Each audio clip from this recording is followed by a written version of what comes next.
spiritual fruit through our own efforts. This attracts people who are hungry for the reality they see in us, creating natural opportunities to share about the source of our peace and joy. Chapter 7. Living the Surrendered Life. Daily morning practices that set the tone. Starting each day with intentional surrender creates a foundation that influences how we respond to everything that follows. This doesn't require extensive morning routines that feel burdensome, but rather simple practices that help us remember our relationship with God and our decision to trust His love and guidance. Many people find it helpful to begin each day by explicitly placing their plans, concerns, and relationships into God's hands. This might be as simple as a brief prayer, saying, "God, I give you this day. I trust you with my plans, my challenges, and my relationships. Help me to remain aware of your presence and responsive to your leading." Others benefit from taking a few minutes to read a short passage of scripture or inspirational writing that reminds them of God's character and faithfulness. The key is consistency rather than length. A few minutes of genuine connection is more valuable than extended time that feels rushed or obligatory. Some find it helpful to identify one specific area where they tend to struggle with control and make a conscious choice to surrender that area each morning. Over time, this daily surrender helps retrain the mind and heart to default toward trust rather than anxiety or control. Navigating difficult decisions. Hindered living doesn't eliminate the need to make decisions, but it completely transforms how we approach the decision-making process. Instead of feeling the full weight of responsibility for choosing correctly and controlling outcomes, we learn to seek God's guidance and then trust His love to work through our choices. This begins with bringing decisions to God in prayer, before trying to figure everything out on our own. This isn't about waiting for mystical signs or supernatural revelations, though God may certainly provide those, but rather about inviting God into the process and asking for His wisdom and guidance. Practical wisdom remains important. We still need to gather relevant information, consider potential consequences, and seek advice from trusted counselors. However, we do these things as part of a process of discernment rather than trying to guarantee outcomes through our own analysis and planning. The peace that comes with surrender means we can make decisions with confidence, knowing that even if we choose imperfectly, God is committed to our ultimate good and can work through any situation for positive purposes. Handling setbacks and disappointments. Life in a broken world inevitably includes setbacks, disappointments, and painful experiences. The surrendered life doesn't promise immunity from these challenges, but it provides a complete. Celebrating God's faithfulness. An essential component of living the surrendered life is regularly acknowledging and celebrating God's faithfulness. This practice strengthens our trust and reminds us of all the ways God has proven worthy of our surrender in the past. This can be as simple as keeping a journal where we record answers to prayer, unexpected blessings, moments of God's presence, and ways He has worked through challenging circumstances. Reviewing these records during difficult times helps reinforce our trust and confidence in God's continued faithfulness. Celebrating God's faithfulness also involves sharing these stories with others in our spiritual community. When we testify to God's goodness and faithfulness, we encourage other believers and create opportunities for collective worship and gratitude. Chapter 8. The ripple effects of surrender. Transformed relationships. One of the most noticeable effects of authentic surrender is the positive transformation it brings to our relationships with others. When we're no longer trying to control people or outcomes, we become much more pleasant and peaceful to be around. In marriages, surrender often breaks cycles of conflict and manipulation. Instead of trying to change our spouse or control their behavior, we learn to love them unconditionally while entrusting the relationship to God's care. This creates space for genuine intimacy and allows both partners to grow and flourish. With children, surrendered parenting involves loving guidance and discipline, combined with recognition that we cannot ultimately control our children's choices or guarantee their outcomes. This leads to more peaceful homes and often better relationships with children who don't feel constantly pressured or manipulated. In friendships, surrender eliminates the neediness and manipulation that damage many relationships. When our security comes from God, rather than from other people's approval or behavior, we can love friends freely without demanding that they meet all our emotional needs, work, and career satisfaction. Authentic surrender also transforms how we approach work and career. Instead of finding our identity and security in professional achievement or trying to control outcomes through excessive effort and worry, we learn to do excellent work while trusting God with the results. This often leads to increased job satisfaction, better relationships with colleagues, and reduced work-related stress. When we're not constantly worried about advancement, approval, or security, we can focus on serving excellently in whatever role we're given. Many people also discover that surrender opens doors to career opportunities they never could have planned or forced. When we're willing to follow God's leading rather than insisting on our own predetermined path, we often find ourselves in positions that are much more fulfilling than anything we could have orchestrated ourselves. Financial peace and generosity. Money is one of the areas where surrender creates the most dramatic positive changes. When we truly trust God as our provider and security, we're freed from the anxiety, greed, and financial stress that plague so many people. This doesn't mean becoming financially irresponsible or assuming that God will provide without any effort on our part. Rather, it means managing money wisely while trusting God to meet our needs and provide opportunities for earning and saving. Surrendered financial living often leads to increased generosity as we recognize that everything we have comes from God and belongs to Him. When we're not hoarding resources out of fear or greed, we can be much more responsive to opportunities to help others and support causes that matter to God. Impact on physical and mental health. Reduced stress and anxiety that come with authentic surrender will often have significant positive effects on physical and mental health. When we're not carrying the weight of trying to control everything, our bodies and minds can function much more optimally.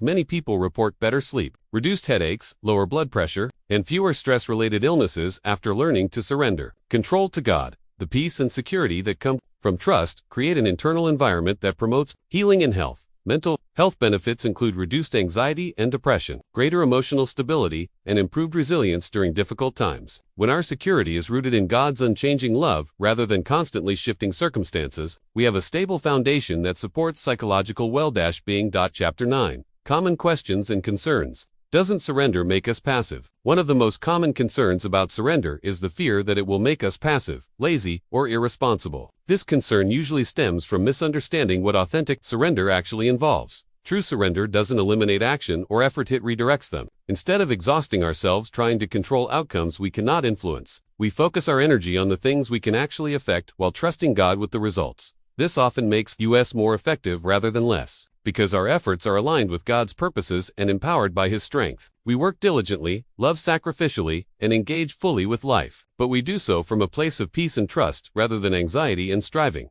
The biblical concept of surrender always includes active obedience and responsive participation in God's work. It's not about becoming a doormat or abdicating our responsibilities, but about fulfilling our roles with excellence while trusting God with the outcomes. What if I surrender and God asks for something I don't want to give? This question reveals the depth of our need to understand God's character and heart toward us. The fear behind this question assumes that God might be opposed to our happiness or looking for opportunities to deprive us of good things. The truth is that God's desires for us are always ultimately for our greatest good and deepest joy, even when His guidance initially seems to conflict with our preferences. Like a loving parent who sometimes has to deny immediate gratification for long-term benefit, God's requests are motivated by perfect love and infinite wisdom.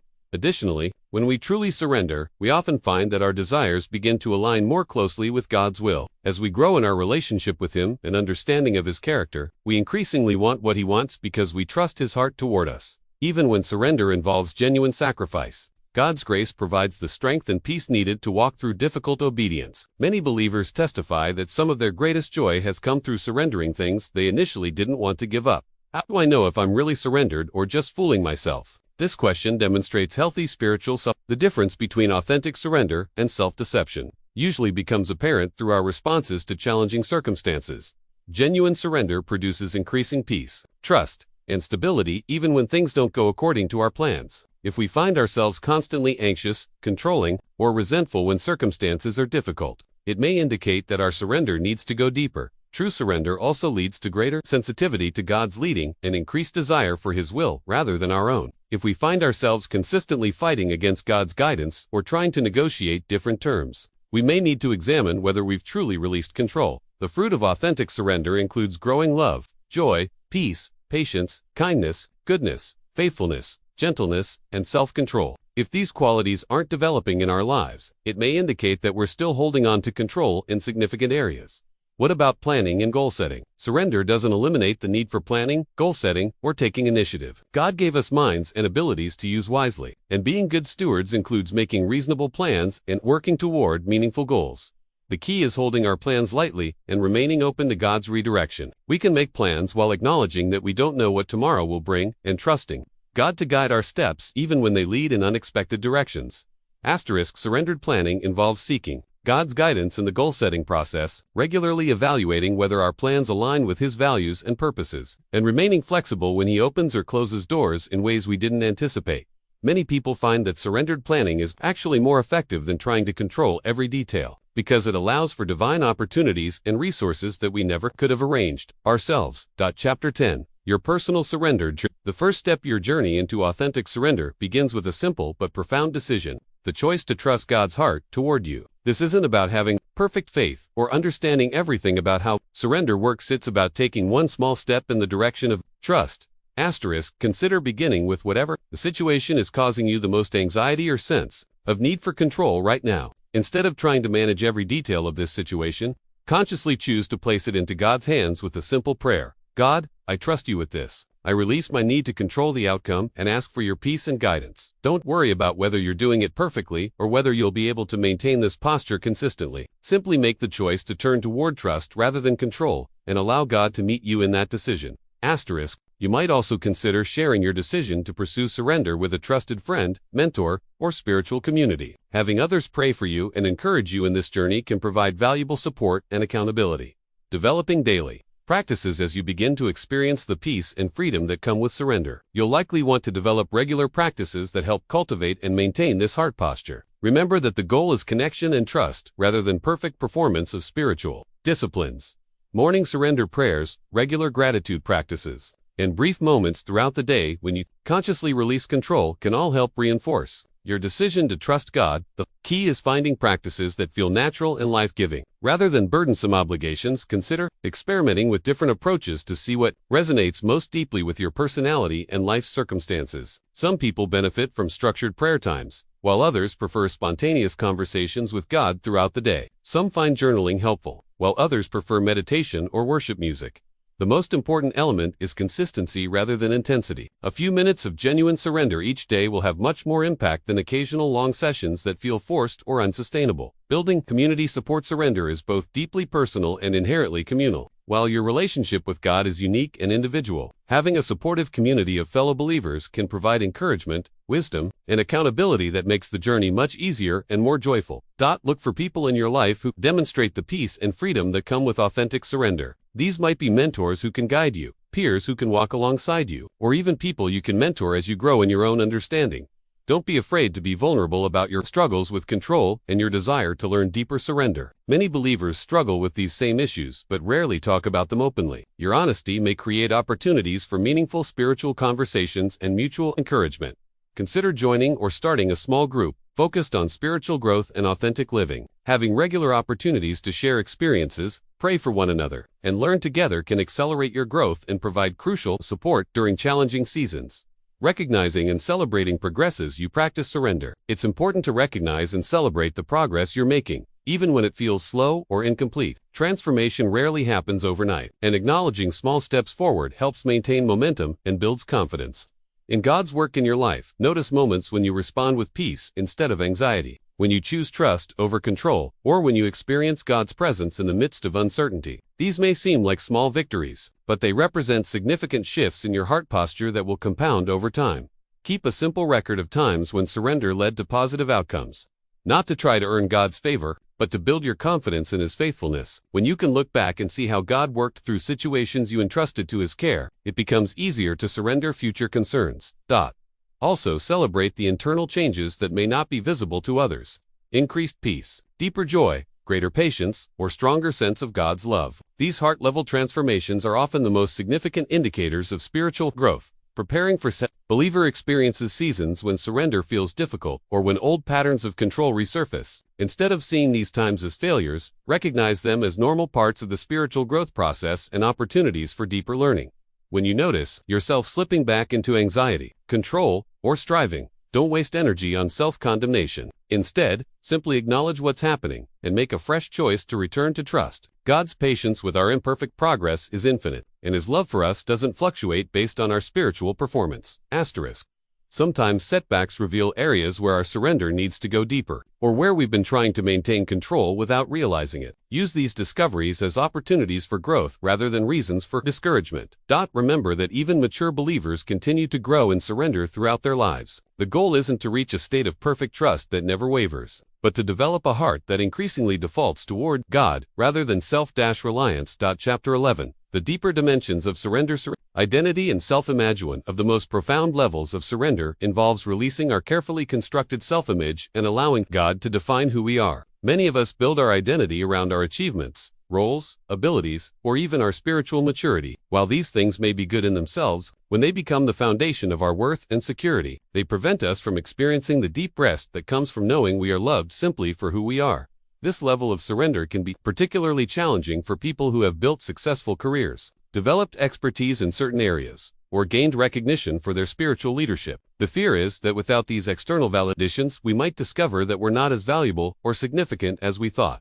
However, the opposite is actually true. When we release our self-constructed identity and allow God to show us who we are in His eyes, we discover a worth and significance that doesn't fluctuate based on performance or external circumstances. We are beloved children of the Creator of the universe, chosen and treasured beyond our ability to comprehend. Dr. Susan, a respected surgeon, faced this challenge when a hand injury forced her into early retirement. Her entire sense of worth had been built around her medical expertise and the lives she saved in the operating room. Initially, losing her career felt like losing herself. However, as she learned to surrender her identity to God's definition, she discovered gifts and callings she had never explored. I thought being a surgeon was who I was, she reflects, but I learned it was just what I did. Who I am is so much bigger and more secure than any career could ever be. Surrendering. Our relationships, another deep dimension of surrender, involves releasing our grip on the people we love most. This doesn't mean caring less or becoming emotionally distant, but rather loving freely without trying to control outcomes or manipulate responses. But in romantic relationships, this might mean loving our partner unconditionally while releasing our expectations about how they should change or grow. In parenting, it involves providing loving guidance while recognizing that our children are ultimately God's children, not our possessions to shape according to our desires.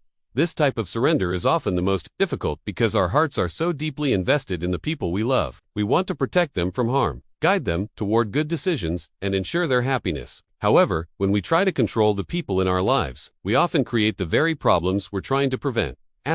Mark learned this lesson with his teenage son, who was making increasingly rebellious choices. Mark's attempts to control his son's behavior through lectures, restrictions, and manipulation only seemed to push them further apart. When Mark finally surrendered his son to God's care, continuing to love and provide boundaries, but releasing his attempts to control outcomes, their relationship began to heal. I realized that my trying to control him was actually preventing me from loving him well. Mark explains, when I let go of the outcomes, I could focus on just being his father.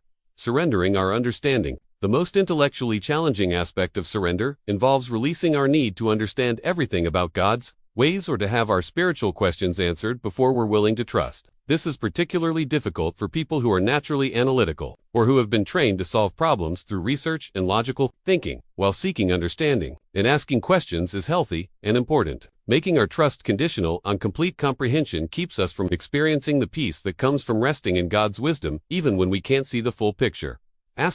This doesn't mean abandoning intellectual honesty or refusing to engage with difficult questions. Rather, it means acknowledging the limitations of human understanding while trusting in God's infinite wisdom and perfect love. We can continue to learn and grow in our understanding while resting in what we do know about God's character. Professor Janet, a philosophy teacher, struggled with this dimension of surrender because her entire profession was built around questioning, analyzing, and seeking rational explanations. When she faced a personal crisis that defied easy answers, she found herself paralyzed by the need to understand why God would allow such suffering. The breakthrough came when she realized that her relationship with God didn't depend on having all the answers. I can continue to ask questions and seek understanding while also trusting God's heart toward me. She discovered faith and intellectual curiosity aren't opposites. They can actually